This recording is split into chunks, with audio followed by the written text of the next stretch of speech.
atrae al inducido forzando que los contactos se toquen. Cuando la corriente a la bobina se desconecta, vuelven a separarse.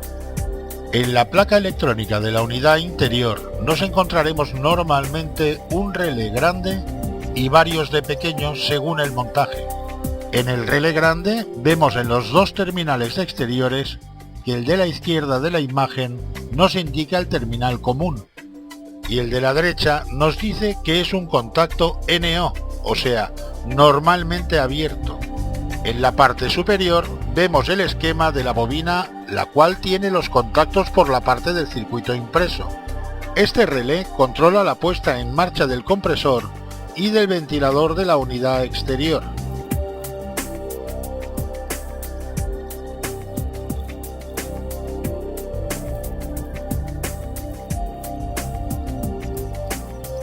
A este relé le identificaremos por las iniciales RY o RYPVR, RL o K.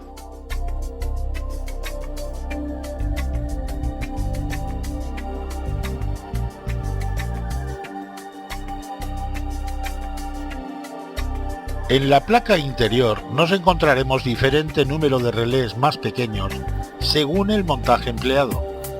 Normalmente pueden llevar 3 relés para las 3 velocidades de la turbina interior y otro para la válvula de 4 vías. Para la comprobación de los relés deberemos localizar los terminales de la bobina y comprobar su resistencia. Comprobaremos la alimentación de 12 voltios entre sus terminales y en el circuito de contactos comprobaremos su cierre y apertura.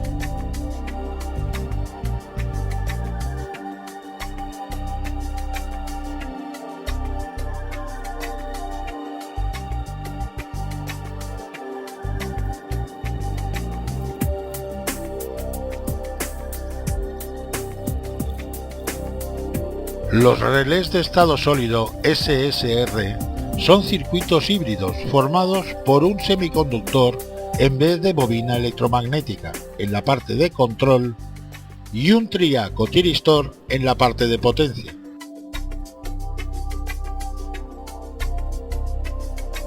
Sus principales ventajas son alto grado de aislamiento entre la parte de control y la parte de potencia y manejo de grandes cargas de corriente con una baja tensión de control.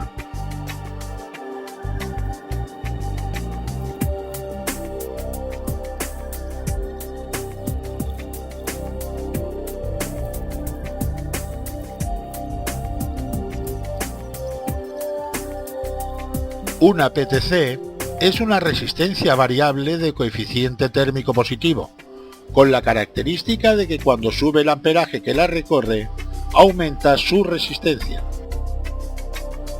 Los equipos inverter montan una o dos resistencias PTC en paralelo con el relé de potencia RI-PVR, como protección en el caso de que algún circuito o etapa del sistema inverter esté averiado, dando como avería error de comunicación entre las dos unidades. Al dar una orden de puesta en marcha desde el mando a distancia, el relé RI-PVR de la unidad interior se cierra para alimentar a la unidad exterior y el circuito de intercomunicación empieza a funcionar.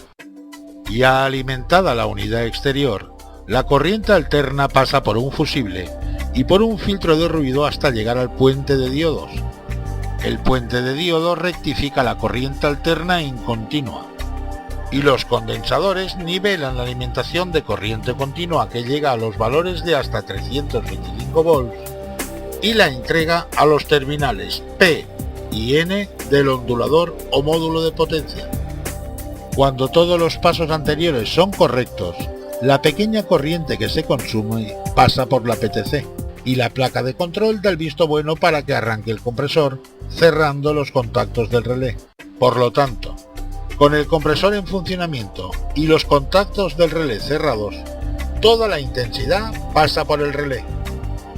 Si hay algún componente o etapa averiada, cuando llegan los 230 voltios a la unidad exterior, se crea una intensidad de cortocircuito. Esta intensidad pasará por la PTC debido a que el microprocesador no ha dado el visto bueno y el relé no ha cerrado sus contactos. Esta intensidad de cortocircuito provoca que la PTC aumente su resistencia abriendo y cortando la alimentación a la máquina. En tal caso no tendremos tensión entre P y N y el código de error indica error de comunicación.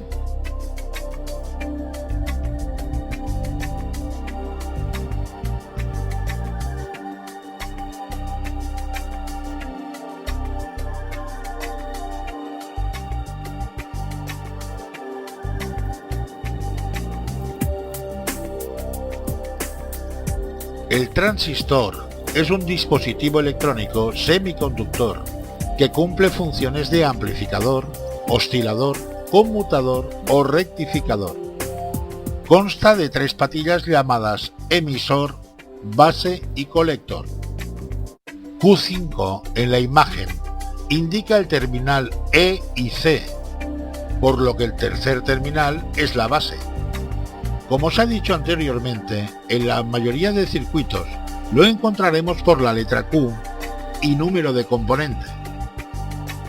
Encontraremos transistores NPN y PNP. De una forma práctica diremos que si a los diodos D1 y D2 de este puente rectificador les unimos por los ánodos, nos quedaremos con tres terminales. Los extremos serán cátodos, o sea negativos, y el central ánodo, o sea positivo. Estaríamos de una forma básica ante un transistor NPN. En el centro vemos el símbolo de un transistor NPN en Q201.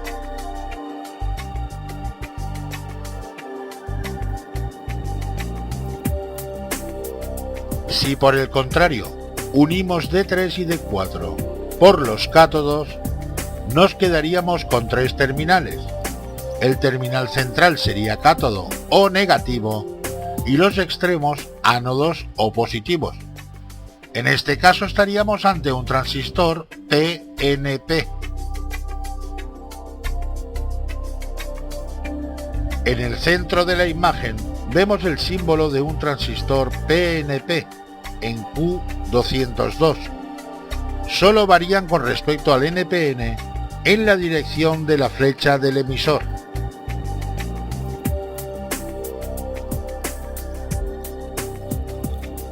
Para comprobar ante qué tipo de transistor nos encontramos, debemos recordar la polarización de las puntas de prueba cuando el tester es analógico o es digital.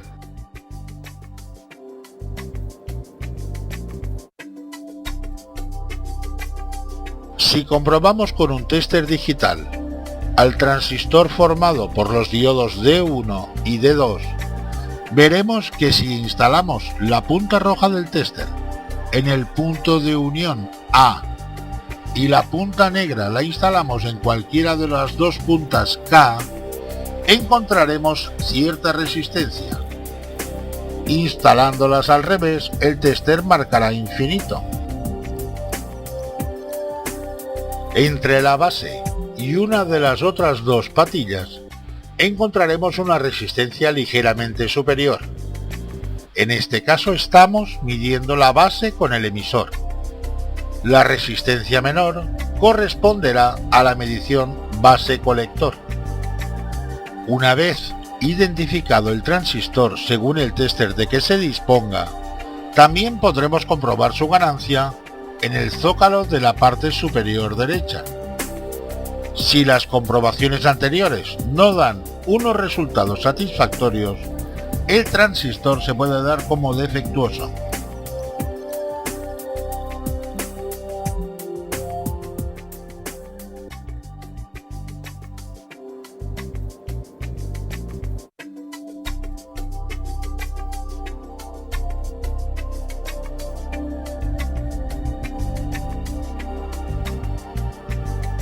Un triac o triodo para corriente alterna es un dispositivo semiconductor de la familia de los transistores. De forma básica podría decirse que el triac es un interruptor capaz de conmutar la corriente alterna. Posee tres electrodos, T1 y T2, que son los principales de conducción y que normalmente pierden la denominación de ánodo y cátodo, y un tercero llamado puerta o gate, que es el electrodo de mando. El disparo del triac se realiza aplicando una corriente al electrodo puerta. En esta placa les vemos ubicados en los disipadores de calor. Su versatilidad lo hace ideal para el control de corrientes alternas. Una de ellas es su utilización como interruptor estático, ofreciendo muchas ventajas sobre los interruptores mecánicos convencionales y los relés. Los triacs también pueden pasar de un estado de bloqueo a un estado de conducción, pero en los dos sentidos de polarización, y volver al estado de bloqueo por inversión de la tensión o porque la corriente disminuya por debajo de un cierto valor, al que se le denomina valor de mantenimiento. Para su comprobación estática, diremos que entre T2 y T1 siempre debe dar una resistencia infinita, igual que entre la puerta G y T2. Entre la puerta y T1, en los dos sentidos, tendremos que encontrar cierta resistencia.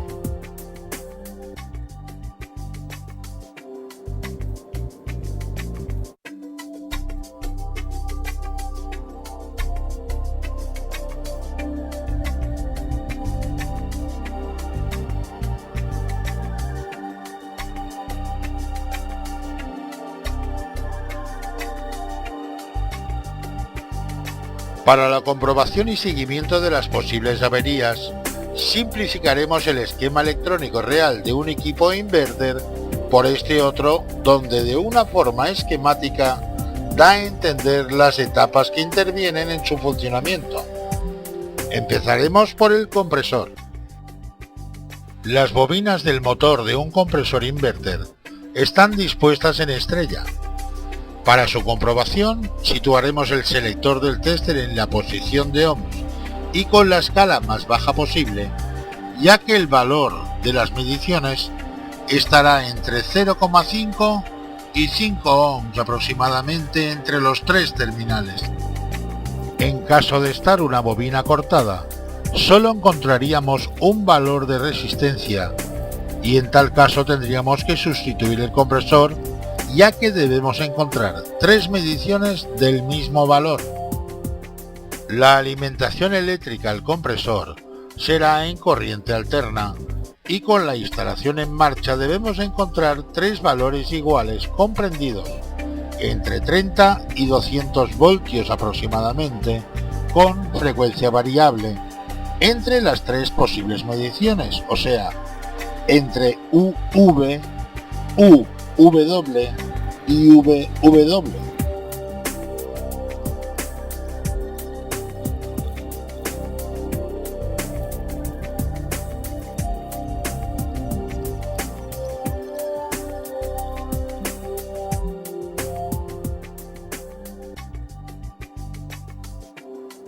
A la etapa de potencia la vemos incluida en el esquema electrónico en el bloque 13, en el cual vemos las bobinas del compresor dispuestas en triángulo, alimentándose a través de los terminales UV-W de la etapa de potencia o ondulador del sistema.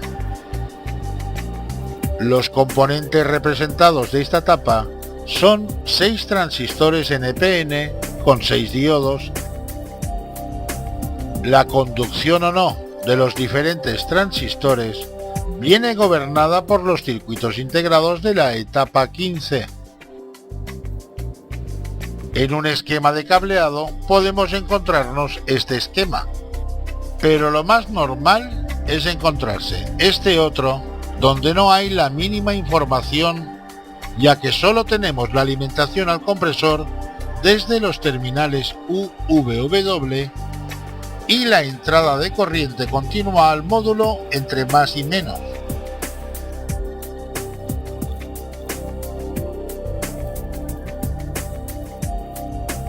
Volviendo al esquema simplificado, diremos que la misión de la tapa de potencia es convertir la tensión continua que recibe entre los terminales P y N, o más y menos, situados en la entrada de la etapa,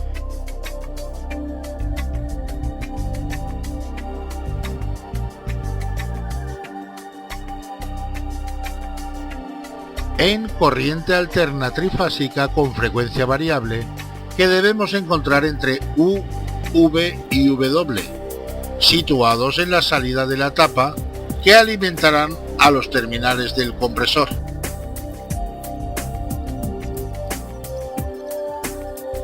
El valor de tensión alterna en la salida entre los terminales UV, UW y VW será variable entre los 30 y 200 volts en corriente alterna con el compresor en marcha.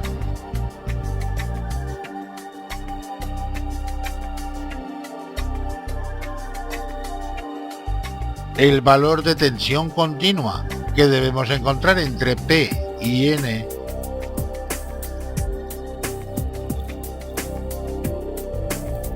estará entre 290 y 380 volts DC, o sea, corriente continua.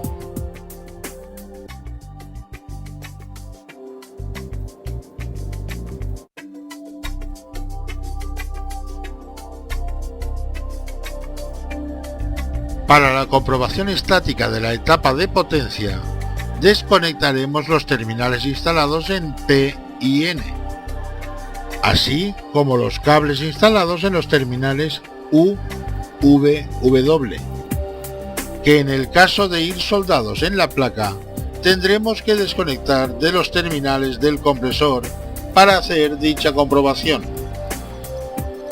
Como recordatorio, aconsejamos descargar los condensadores antes de manipular cualquier etapa, ya que seguramente estarán cargados con alto voltaje. Una vez desconectados los terminales de entrada y salida de la etapa, instalaremos la punta roja de un tester analógico en el terminal P y la punta negra en el terminal N. De estar bien, tendremos que encontrar cierta resistencia de pocos kiloohms, el mismo valor que cuando instalemos la punta negra del tester en P y la punta roja en N. La siguiente comprobación será instalar la punta roja del tester en P y la negra en U, V y W, teniendo que encontrar aproximadamente el mismo valor en las tres mediciones, igual como si instalamos la punta negra en N y realizamos las tres mediciones. Seguidamente instalaremos la punta negra en P y la punta roja del tester en U, V y W, teniendo que encontrar, igual que en el caso anterior, tres valores iguales de resistencia, igual como si instalamos la punta roja en N y realizamos las tres mediciones. Si se encuentran valores alterados en alguna de las mediciones, la placa se puede considerar defectuosa.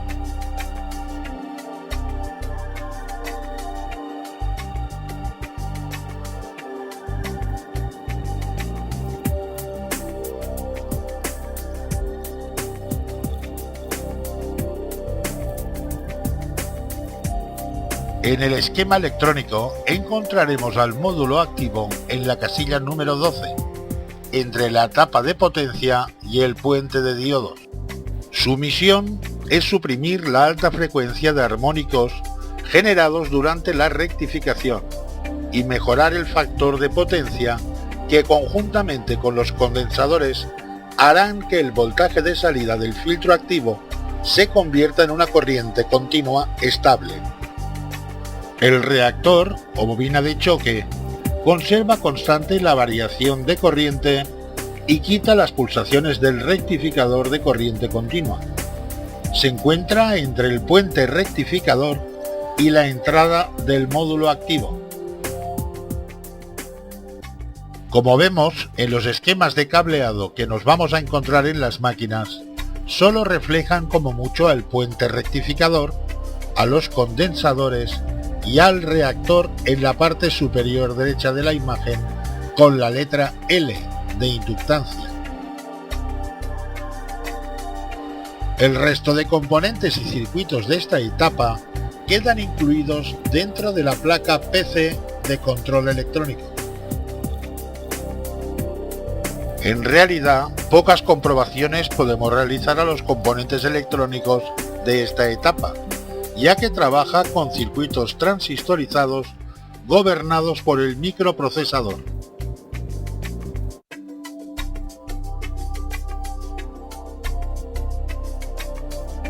Encontraremos esquemas que solo representan de esta etapa al reactor con una L y al condensador con una C en la parte inferior derecha de la imagen.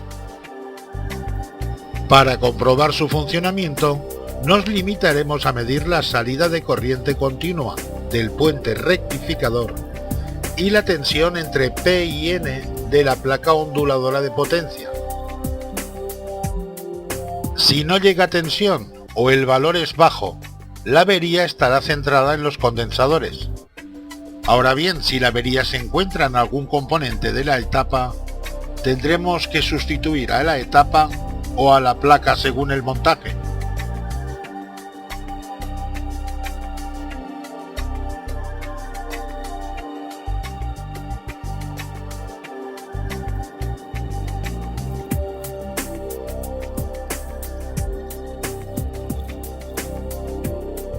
La etapa rectificadora en el esquema electrónico está representada en la etapa 11. Su misión es convertir la corriente alterna en corriente continua. Al rectificador le podemos encontrar con diferentes encapsulados. Su comprobación se encuentra desarrollada en el apartado de componentes electrónicos. Para el seguimiento de averías, solo tendremos que medir el valor de la tensión alterna de entrada y el valor de tensión continua de salida. Encontraremos máquinas que montan 5 diodos o 2 puentes rectificadores. A este quinto diodo o segundo puente rectificador se le llama diodo stack o pila de diodos. Su misión es obligar a la corriente continua a ir en una dirección, evitando corrientes de retroceso que afecten al circuito.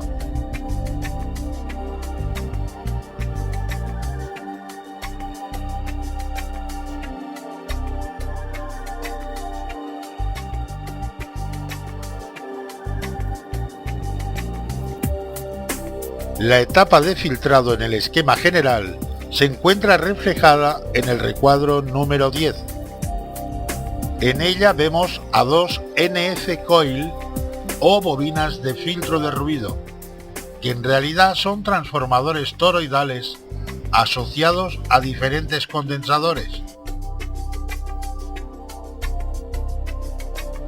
Un fusible en la entrada de corriente y 2 varistores. Y a la derecha de la imagen vemos al relé de potencia junto con 2 PTC marcadas con R503 y R502. Para la comprobación de esta etapa, solo tendremos que medir la tensión de entrada a la etapa entre el fusible y la línea contraria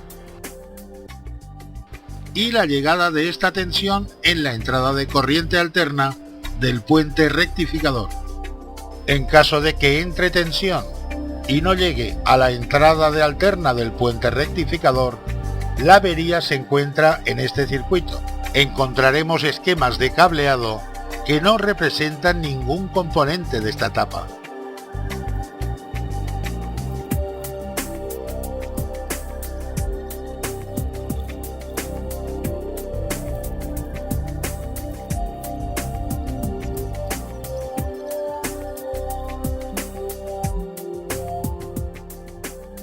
En los equipos inverter nos podemos encontrar que expansionen con tubo capilar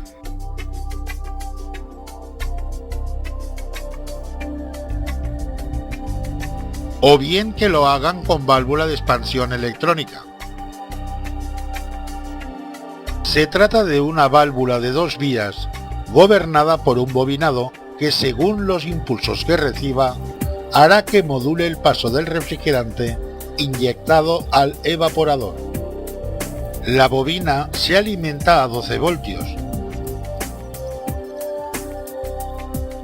y los impulsos los recibe a través de un circuito integrado. La comprobación de los bobinados la realizaremos con el selector del tester dispuesto para medir resistencia. Deberemos encontrar 4 valores de una resistencia igual correspondiente a cada una de las 4 bobinas y 2 valores dobles correspondientes a la medición de 2 bobinas en serie.